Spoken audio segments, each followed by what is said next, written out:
But that's one thing I always advocate for. It's like, no, like I still have my contributions to the relationship. They might just not be the stereotypical ones. But to come back to your point. So on the podcast you had with Lan, so you asked him what is a man. So what is a man to you? What is a man to me? Good question.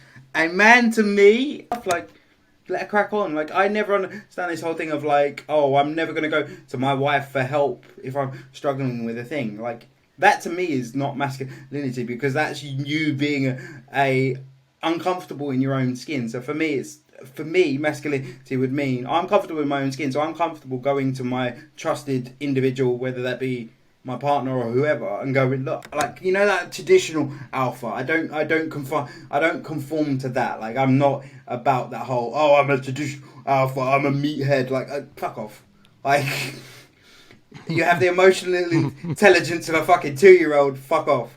Like, but then societal norms mean I think it's white collar. If I'm white collar, I've got to wear a suit, I've got to be clean shaven, I've got to have short hair. It's fucking bullshit. It annoys me with toxic masculinity of like, oh, I can't admit that a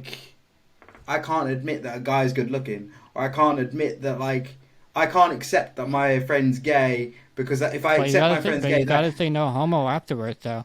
Then it cancels it all out. Yeah, that's a common misconception. It's all good. Like, true believer of, do what the fuck you want. If it makes you happy, do it. Crack on. Have at it. But my thing is, I just don't like this whole, we've got to keep hold of this, like, historic, oh, we used to do this in the past, so we're going to do this now.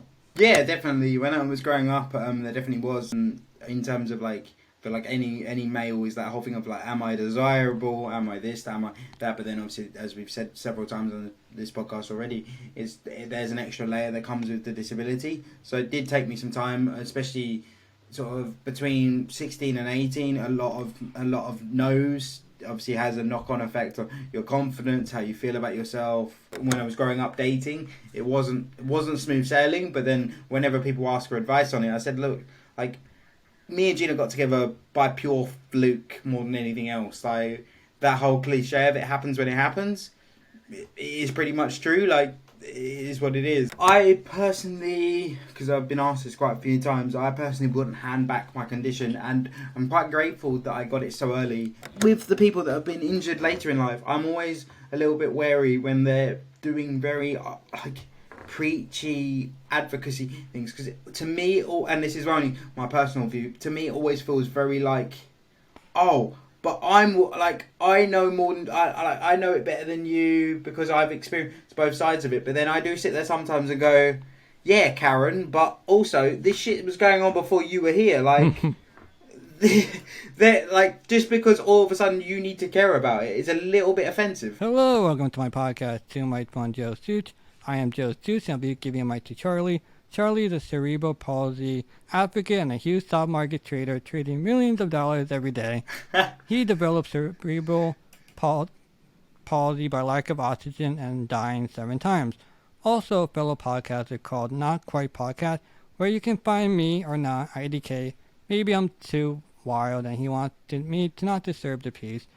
Anyway, since I don't have many men on the podcast, so like we're both severely disabled, so like what do you feel like a man? Yeah, I don't feel like I have any issues with my masculinity. Obviously, there are elements of it that were a challenge when I first got into like relationships and stuff, but that sort of got overcame the older I got. I kind of was just like, fuck it, like it is what it is. Like, I have a very strong relationship with my partner. There's not any like, I don't know, animosity is the right word, but there's no like awkwardness about it. Like, it's a very even relationship, but it's a common misconception with disability, interabled relationships of like, it's very one-sided. But that's one thing I always advocate for. It's like, no, like I still have my contributions to the relationship. They might just not be the stereotypical ones. But to come back to your point, Wait, are you the disabled one, or is she the disabled one? I'm the disabled one. So I'm the disabled one. She's fully able-bodied, has some dietary issues in terms of she's got some intolerances, but that's about the strength of it when it comes to disabilities with my partner. But like, yeah, no, like masculinity wise, I'm in a good place. Obviously, when I was growing up, as anyone can expect, growing up and wanting to get into the dating scene and everything else, there was obviously naturally some issues that arose from that. Like, oh shit, I can't do the shit that other guys can. But then, as I got older, I was like, fuck it. You just got to play with the cards you're dealt, and that's what I've tried to lean into and got myself into a really good space with it. But I definitely struggled with it more when I was younger. But then I feel like that's just common for any teenage male person, because yeah, that's just life. But then, like I say, there is always an extra layer. But in terms of where I'm at now, masculinity-wise, in a good space. So on the podcast you had with Lan. So you asked him, what is a man? So what is a man to you? What is a man to me? Good question. A man to me, to be honest, I don't... really good question. I'm not actually 100% sure what my answer to this is going to be. A man to me is kind of similar to, I suppose, what Lance said in some respects of like, I come from a very much like... provider background. Like my dad was the one that went out and worked, but then I interestingly just had a little anecdote here. Interestingly found out that like, yeah, my mum don't do too bad either. So like, just because dad was out manually working didn't mean mum weren't doing shit. So but I think in terms of, for me, I think it's that whole being able to provide, but also being that one, like being a protector is a big one for me. But that's probably something that probably comes into challenge a little bit when it comes to my disability, because obviously naturally you feel a little bit more vulnerable, but then the way I come at it is like I can protect in other ways. But yeah, so being a protector is probably one, being a provider where I can be is one, and also I think for me a big part of being male is being comfortable in my own skin. What I don't like is this whole thing of like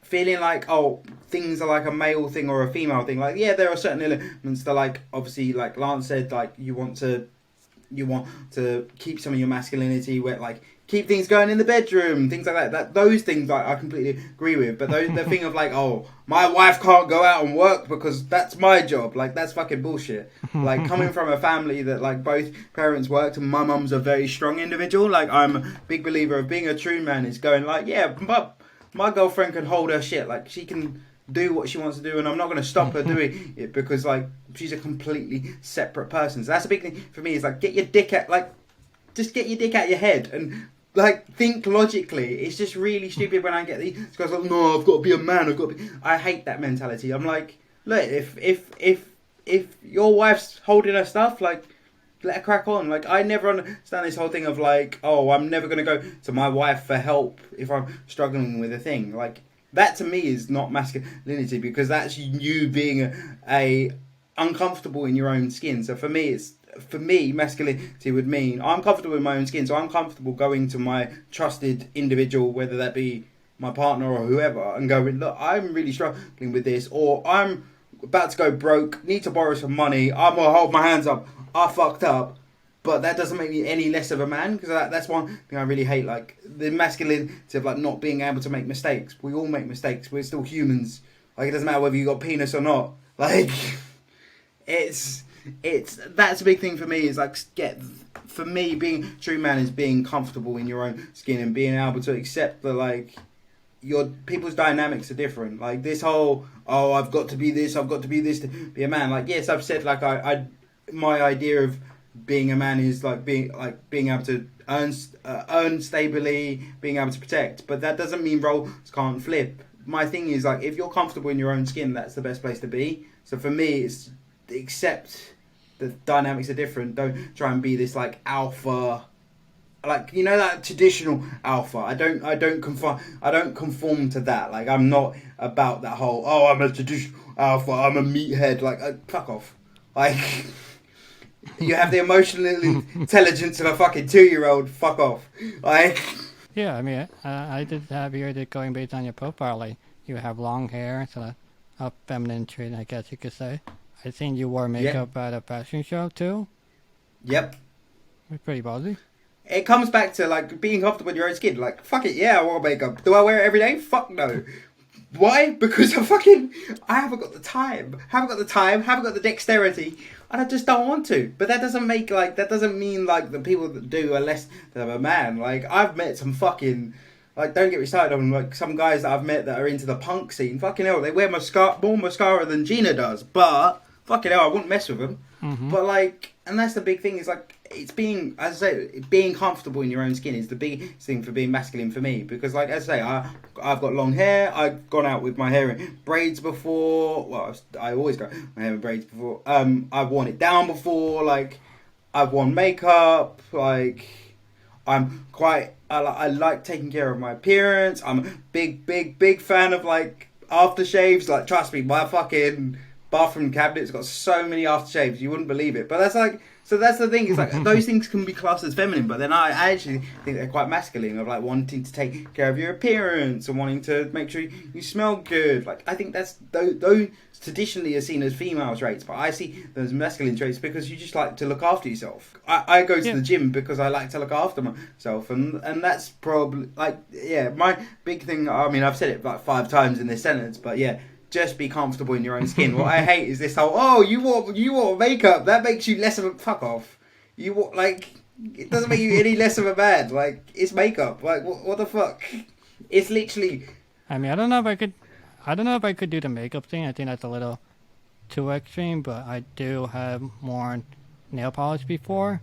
That always, I don't know, that changes things. And I had long hair in college because I was able to grow hair, and now I'm balding, so I have to wear hats now, which is okay, I guess. But yeah, I think it's always like a weird fine line of being masculine, but like being gay. Because like sometimes I feel like some people will come across my profile and they'll think I am gay.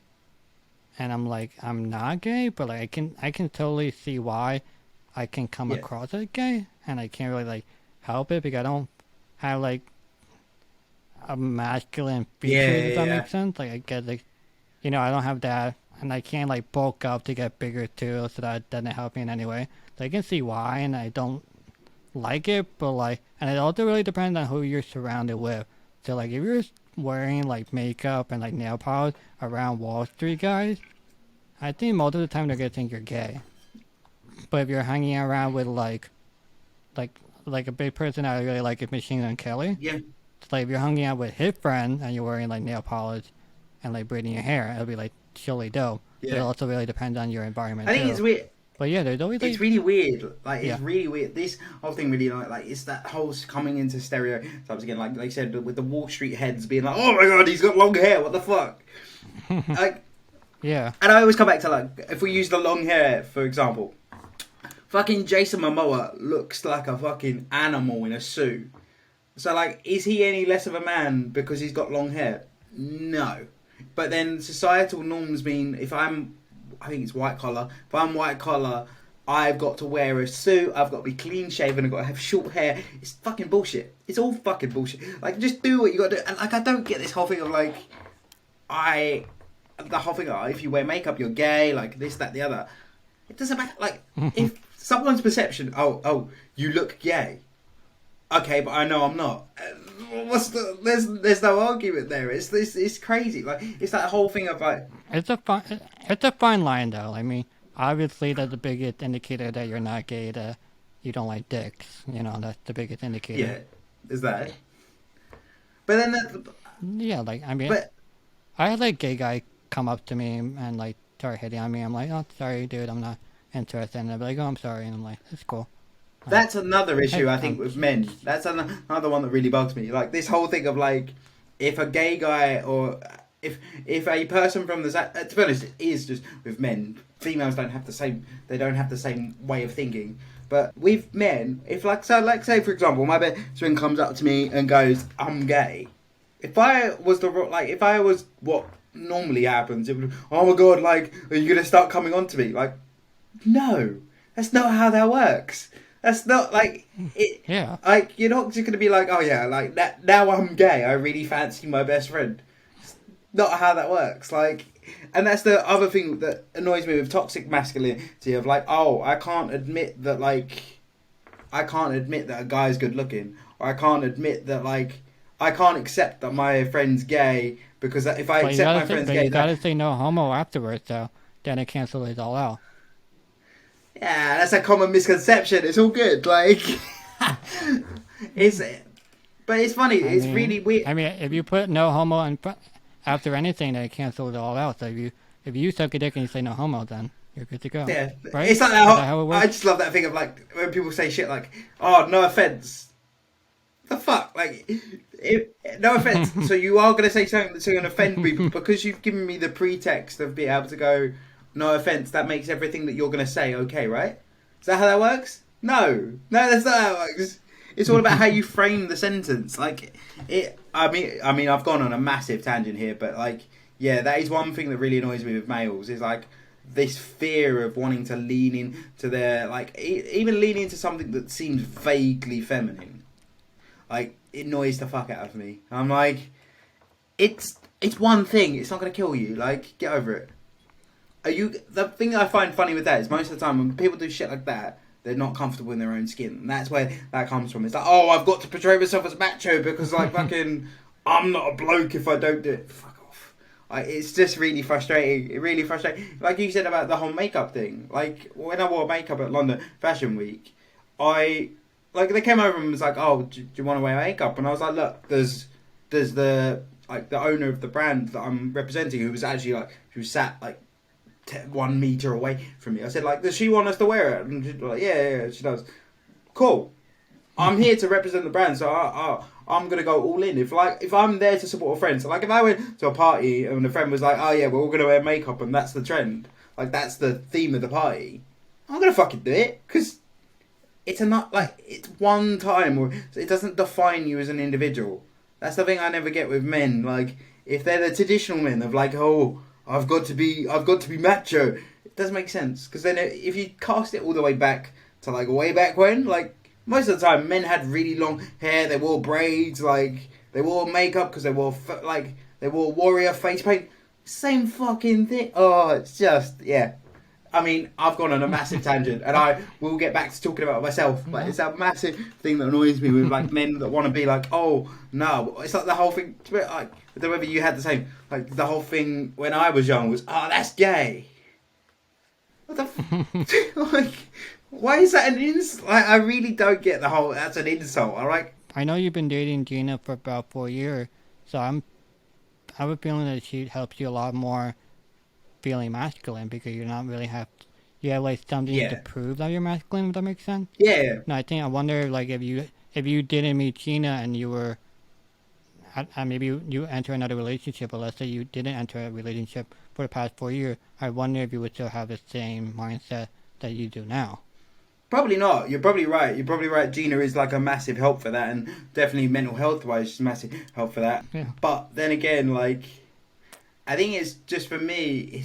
It's not so much the masculinity. Like the masculinity thing is a big thing. Not so much with the dating scene. It's this whole like, oh, I have to be seen as like this certain type of individual because that means that I'm masculine. Obviously, the whole being able to date the opposite sex and go be a heterosexual male. That's a different point. My point with the whole makeup thing is why does everyone see like it's still like being gay is still seen as a massive negative. Why? Oh, I mean, I can understand that it is a little strange to see two guys kiss, though. Like, not to be anti-gay, but it's just a very strange thing to see, though. It's the same. Yeah, it's the same as us. I think most people can agree. Yeah, I think most people can agree that it is different and looks out of the usual, but, like, I'm not like, oh, don't do that. I'm just like, oh, okay. Like they're gay. I mean, if two women kiss, I'm like. But that's the crazy thing. Why is that okay? And why is the other one not? It's really weird. Like, I mean, it's weird too because like, if two women kiss, right, they could totally still be straight and nothing would happen. If two guys kiss, it's like they're already gay or bisexual. They're like a that's an hurdle. That's an auto assumption by society, though. Like that is a auto assumption of society of because it's two men can't do that and still be okay with it. Like I know actors that have fucking done that 1,500 times, don't even think about it, bosh, straight in. Like, it's just a social construct of people going, oh, but that's wrong because men aren't meant to do that. And it's like, it comes back to my point, like I raised on my podcast. I'm very much a true believer of do what the fuck you want. If it makes you happy, do it. Crack on. Have at it. But my thing is, I just don't like this whole, we've got to keep hold of this, like, historic, oh, we used to do this in the past, so we're going to do this now. I'm going on a huge tangent that's completely unrelated to myself, but yeah, it's weird. It is weird, the whole thing of masculinity, both in terms of like people wanting to keep hold of it, and it is a thing that people do want to keep hold of, and I'm included in that. But then I think it's having the emotional understanding of saying, look, like, some people don't. Some people do identify as more feminine than masculine, and that's okay. Yeah, I mean, we're also growing up too. I think that's the big thing. Like this, we're growing up, and I think we're just becoming too politically correct. Like, I still like see things and I'll be like, that's gay. Not that. Like, let's say, I'm trying to think of an example. I can't think of an example at the moment, but I still use gay as like, if it's something like stupid or something, just because we kind of just grew up with it. I know it's not really politically correct to say it because you're kind of making gay as like a bad thing though. But like at the same time, if you talk like to normal gay people, they kind of use the same language too. They'll call things gay anyway. So they'll be like, oh, let's say like the coffee shop like closed, and they'll be like, that's gay. Like, does it have anything to do with gayness? No. Yeah, I think it's just an expression of like, it's bad. I think it's a weird one. It's like kind of the whole concept of like inside circles can call us disabled individuals certain things, but outsiders can't. It's a very similar thing. I think it's just that whole thing of like, it also depends on the. I mean, I'm very much like I don't like the whole theory of like, oh, but I used to say it.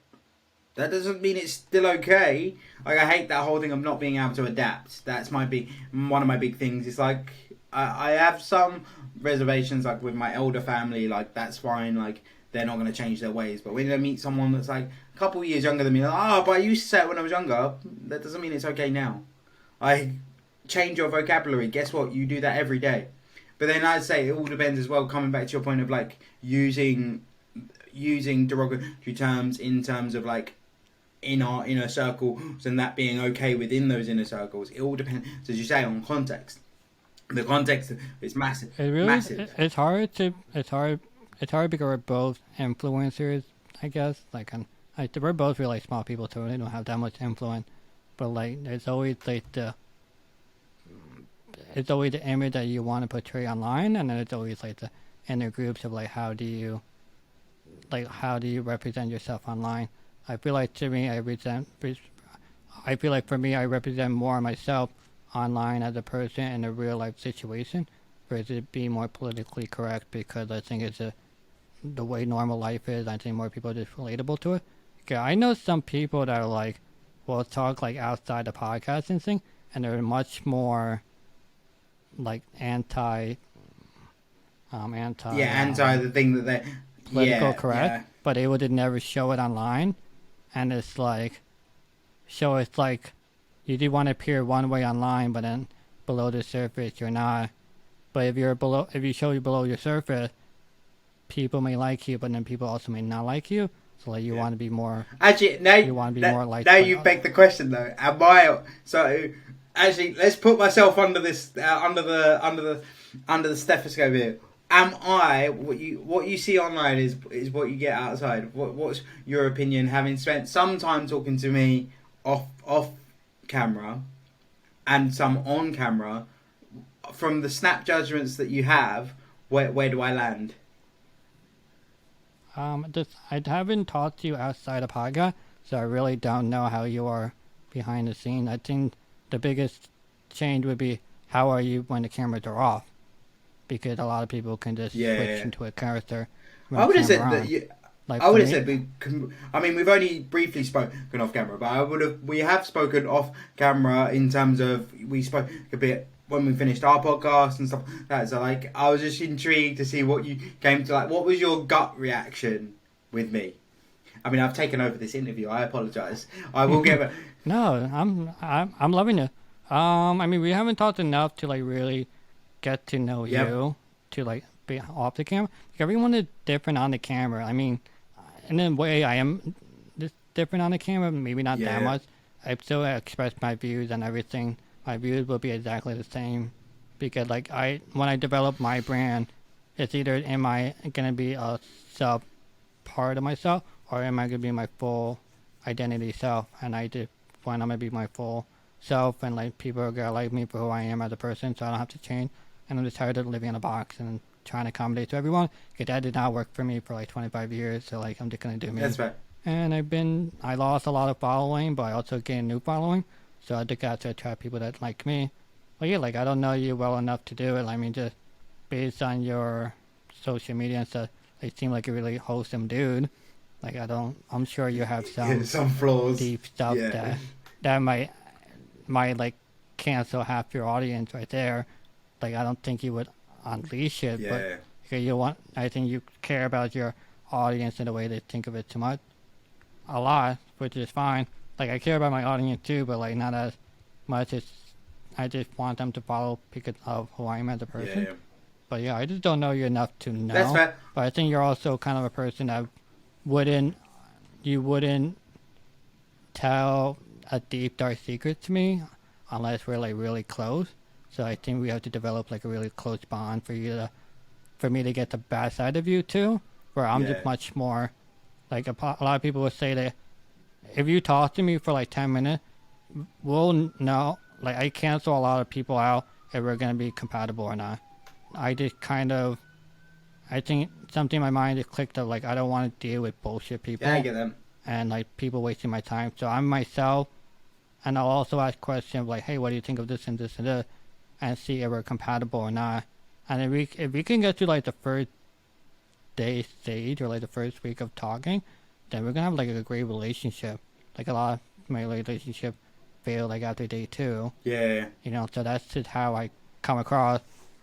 Like I those things I also know that I can kind of come strongly on people, but if you can get past like the strong part of it, then after that it gets pretty, I think, mellow to example. But I also know I'm very intelligent, very witty, fast thinking too. And a lot of people can't keep up with that, and I get it.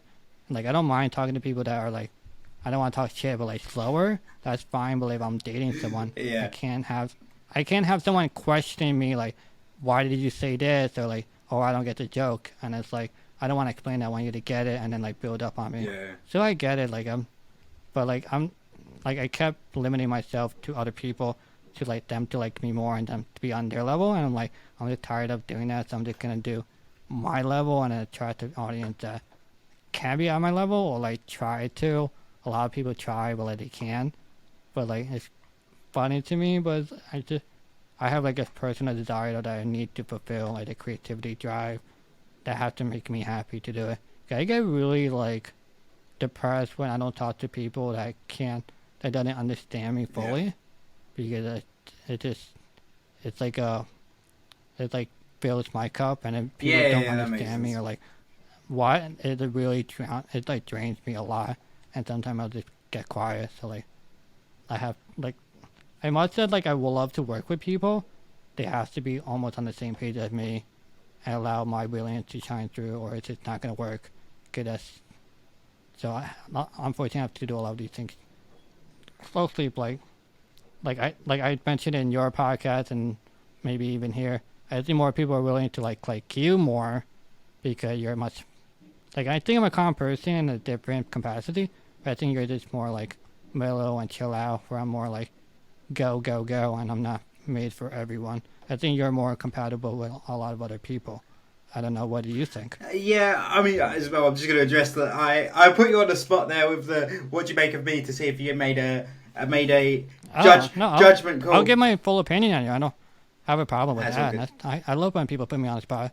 I want to be challenged. I thought I flipped the script on you a little bit, but to answer your question, what do I think I'm like? I do. I think naturally I've always been a bit of I suppose the right phrase might be a social chameleon in terms of being able to adapt to the scenario of the individuals that I'm around. So, like in terms of if I'm speaking to an older person, I will adapt my language and adapt my.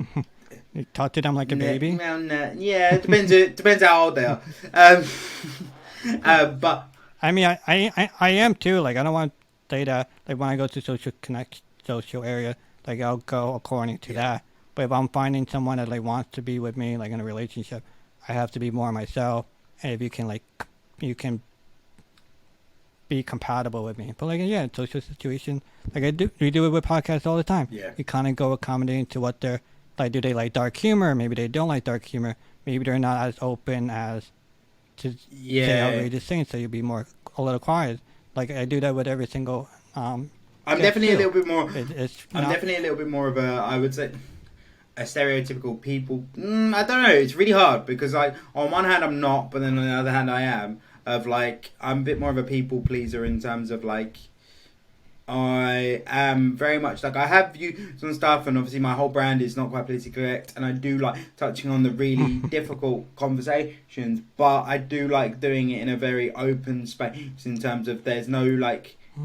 Judgment in terms of, and I'm not saying that this is you, this is just me in general, like there's no judgment on, okay, if we agree, like if we finish the discussion and it's a heated debate of like, I don't agree with you, you're an arsehole, that's the end of the conversation, that doesn't mean that our whole relationship is now fucked because we don't agree on this really strong topic. I'm just like, okay, I definitely feel that. I definitely feel that with some people. I'd be like, during a conversation, I'll be like, we're never going to talk again. I'm sure you feel that with some people. With some people, yeah, but then I think like as well, like a lot of the time, because that's what causes hesitation when talking about sensitive subjects, is because people are like, oh my god, like if I say the wrong thing, am I going to get shot down? So then I think that's my big thing is like, look, if you want to say something that's a little bit suspect, go for it, because like I'd rather have someone have a safe space and get it out in the open, because then we can deal with it from there, than opposed to like shutting them down really quickly. And I think, yeah, it's all obviously again coming back to a point I made earlier. It's all context of like how it comes down to the context of the conversation. If someone's being downright rude, that's different. But if someone's just got a difference of opinion, then I tend to like compartmentalize it in terms of that's a different. That doesn't ruin our entire relationship. That just on this topic we have a different view, and we can discuss this view, but we're never going to match on it. So let's just not cause an issue. But yeah, so I think that's maybe my difference. Yeah, I think the way you approach like podcasting is a lot different than I am. I try to provide a somewhat of an argument. I mean, one of my goals is to make them. To show them who they are as a person, so anyone can watch the episode like, hey, that's who they are as a person, like their views and value. But I also want to provide an argument towards if I do disagree with them to disagree and to talk about it in a non-yelling, non-cursing capacity. And two, I just have I think like sometimes, I mean, all the disability advocates, they get like probably shitted on for like anything, literally anything and such, and like I think for me, I think it helps because for one, I am disabled. I already understand. I think a lot of people are not disabled, so they're not gonna. Yeah. They're gonna tell how to help you when they're not disabled. They don't even understand. So I think there's already a mutual respect of like, if I am against you, you can't be like, oh, you're not disabled, so you don't understand. I'm like, yes, I am disabled. Yeah. I'm probably more disabled than you are, but like I want to have the conversation back and forth and see. Where we line, like if we disagree, like I'm totally fine with it. I'm just down to have the conversation because I'd like to be pushed back and test the water because I think some people just need to have a conversation in the disability world. I think there's too much everyone to say one thing in an echo chamber, and it's like there needs to be like discussion. And I think also I'm also in a place of like what gets the clicks too. So like if you're just saying like you can kind of just see what our intros, like mine is like I already came in guns blazing of like we're starting a conversation where you're just more like let's feel the room a little bit, let's see what he thoughts about, and then go from there. Like I have already my question in my queue, and like we're gonna do this or not, whether you hate me or not, and we're gonna do this to the end, unless there's like a time issue or something. But like we're gonna do this because I think it'll be interesting. I mean, it's also if we like, I'm also not trying to be like your friend too. If we become good friends after, that's amazing. But like, I'm not gonna like suck up to you about like if we're not compatible. I get that. Then we're not compatible. I'll just move on. I'll just share your posts and we'll unfollow each other, and then we'll never talk again. And I'll be like, okay, cool. Like there's plenty of other people out there that will have different views. Nah, that's fair. But let's move on to. So we were talking about Gina. You were together for 4 years It's now. coming up to You even moved in it's together. coming up to 6 now. 6 in August. Yeah, 6 years. Fuck. Yeah. Oh shit! Wait, 6 Yeah, years? Wow. So why do I have 4 years So, then? Maybe the article was We old. got together oh my god, wait. So we got together 16th of August 2017. Oh my god, I can't believe I just did that. Yeah, so like. No, Yeah. 6.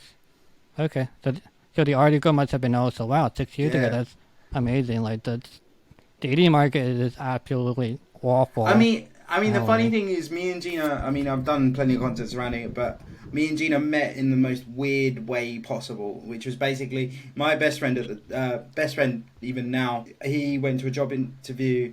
Went job interview up in sort of the middle of England, and they got stuck in a room together and found out that both me and Gina. Basically, me and Gina both ran a YouTube channel, and my friend had been helping me with my YouTube channel, and was like, "Oh, like you two would get along. You should create together. This, that, the other." And then we just basically started messaging each other on Instagram, and then decided to meet up, and then here we are 6 years later. Yeah, you have an article written about your story. Like you just the relationship started, but like your love for YouTube, and then you just like did add like little questions here and there, like never really fully talked that much. And then all of a sudden you just started talking a little more, like outside of business stuff. And then at one point she called you for something, and then after that you like started calling each other every single day, and then before you know it, now it's 6 years later, and now you're here. But I don't want to talk about Gina too much. So before meeting Gina, you were most probably a playboy.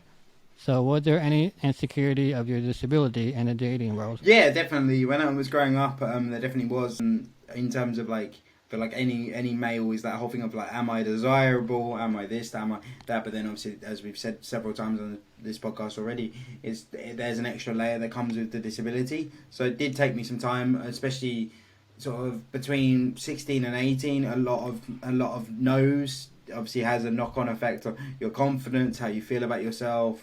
So there was that, and to be honest, I didn't have a lot of success before Gina, but yeah, and as I say, it does have an impact on your mental health, but overall, like, it was pretty standard of like just not having a lot of luck in that space, and then that having a detrimental impact on my mental health for a little while. But luckily, had a good set of friends that were like, "Oh, fuck it, like it doesn't matter." But I think my thing was that, like, I think we touched on it earlier with the masculinity thing, was there was a time when I was like 16, 17. I think this is pretty normal, but like of like almost wanting a girlfriend, but like to extreme extent. So like, yeah, it was like, okay, this is my goal, this is my target, this is what I'm gonna do. So that was probably, but then it comes back to that whole cliche of like, it comes when you least expect it. And luckily, my relationship now is very strong in terms of like, I don't have any awkwardness about our relationship, what support I need. So that was the big thing for me. Like, I mean, one of my big things when I grew up was, oh my god, I've got to get a girlfriend that's able, like, happy to put my shoes on. That person doesn't exist. Fast forward 6 years.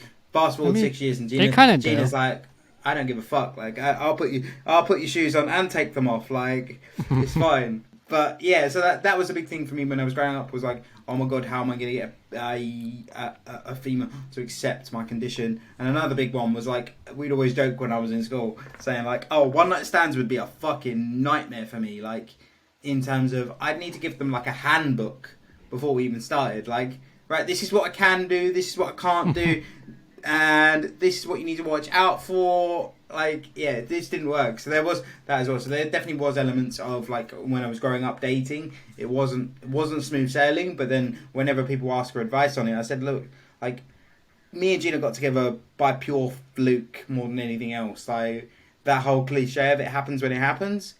it is pretty much true. Like, it is what it is. But having said, like, I haven't got much of a body count before that. But then I feel like that's quite common with people with disabilities.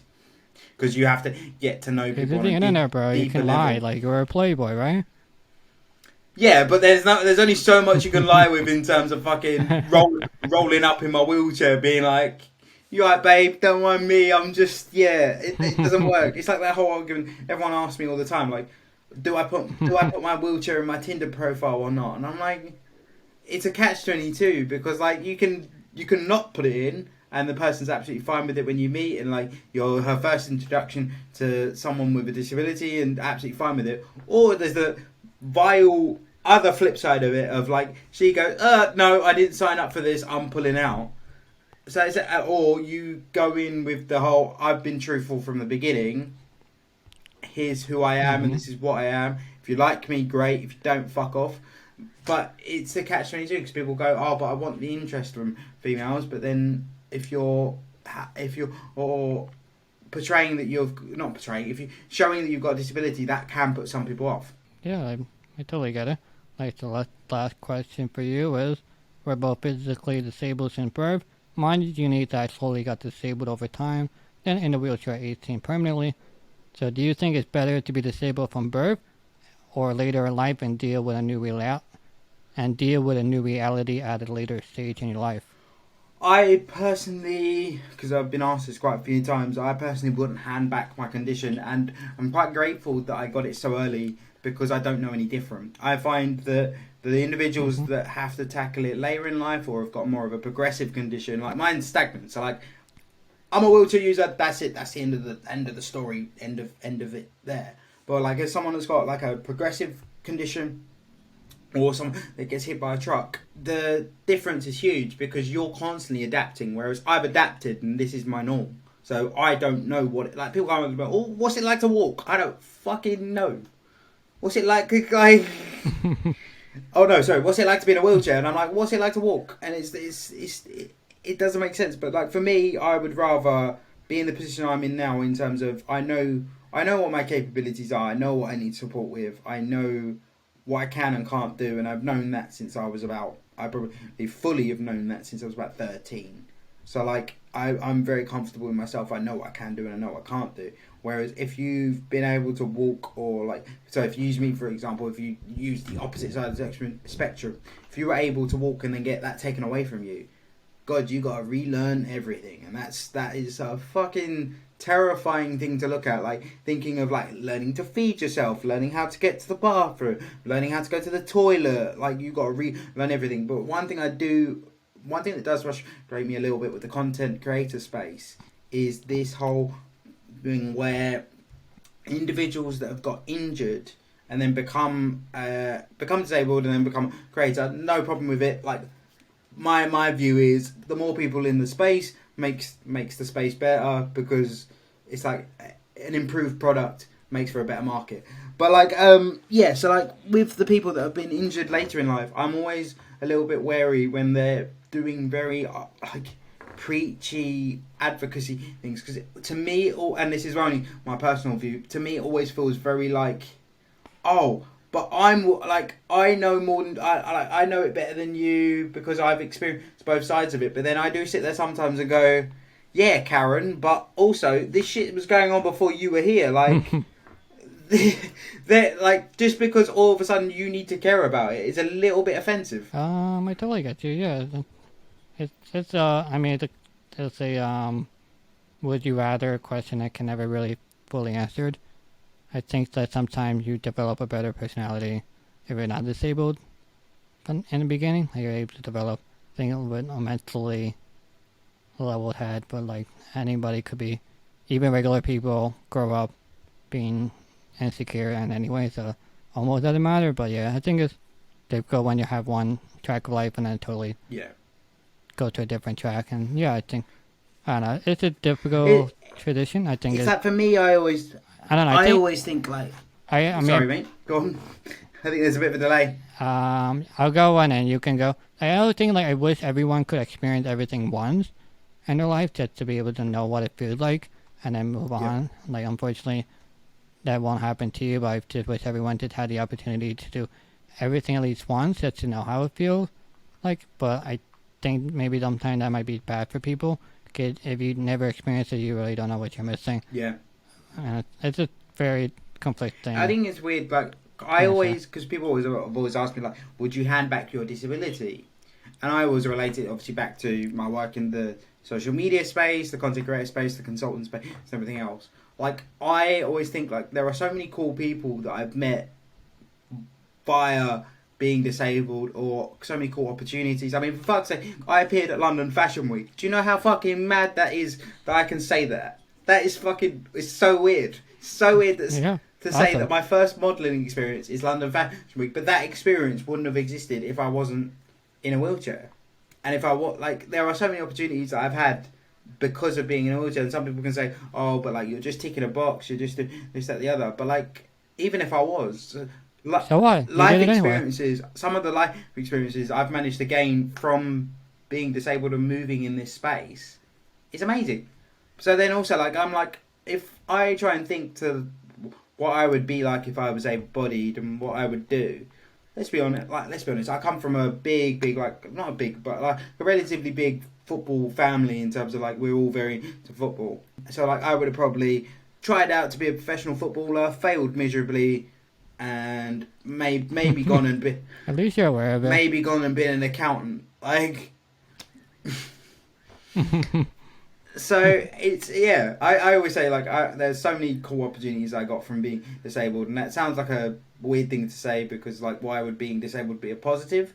But then also, I think it makes you so much more socially aware to certain situations. It makes you more adaptable with particularly in my situation, like, makes you more adaptable when talking to individuals, because I was often couldn't play with the kids, couldn't go out running and do all that stuff, so I was stuck with the adults and just ended up having conversations. And that then meant that I matured a lot quicker, had better understanding of situations, knew how to work, like, knew how to, like, manage a conversation. Like I said earlier, like, be able to adapt to who I was talking to, whether it be a middle-aged man, someone my age, an older woman. Like, it really did make a difference. So, like, for the life experiences that I got and the life lessons that I learned, I don't think I'd ever hand it back. And that sounds like a really weird thing to say, and probably if my parents ever do listen to this, they're probably like, what the fuck, like, surely you'd hand it back. And I'm like, no, like, the thing is, like, opportunities came from it, so, and I don't know any different. So the better devil is the devil you know, isn't it? Is that the saying? I think that's the saying. So yeah, so I know what I'm doing with this life, so here we go. That's that. I'm still here. My camera just died, but I'll just finish it off. That's alright. So Charlie likes to cancel people on their podcast, but that's not my style. So my style is, before I take the mic away from you, is there anything you want to say, promote, any words of wisdom, the winning lottery numbers? The mic is all yours. Yeah, thank you so much for having me. It's been great, and it's been nice to, like, for the shoe to be on the other foot, for want of a better phrase. And yeah, if people want to follow me, I'm at NQPC pretty much anywhere. So if you just Google that, I pretty much come up everywhere. I won't do all the hyphens and stuff because I always make myself stumble. But if you just Google it as a whole word, it will come up. Don't worry. Yeah, so I also run a podcast called the Not Quite Podcast. Yeah, it's just a space to be who people want to be, and it's a very open space, very casual conversations, but it just takes some of the community to gain some of their perspectives in the hope that some people will get some value from it. So yeah, thank you again for having me. It's been great to be on, and see you again soon. Yeah. Yeah, so thank you so much, Charlie, for giving me your time and expertise. You can follow him in the description below. Thank you everyone for listening and watching, and I'll see everyone next time. Bye!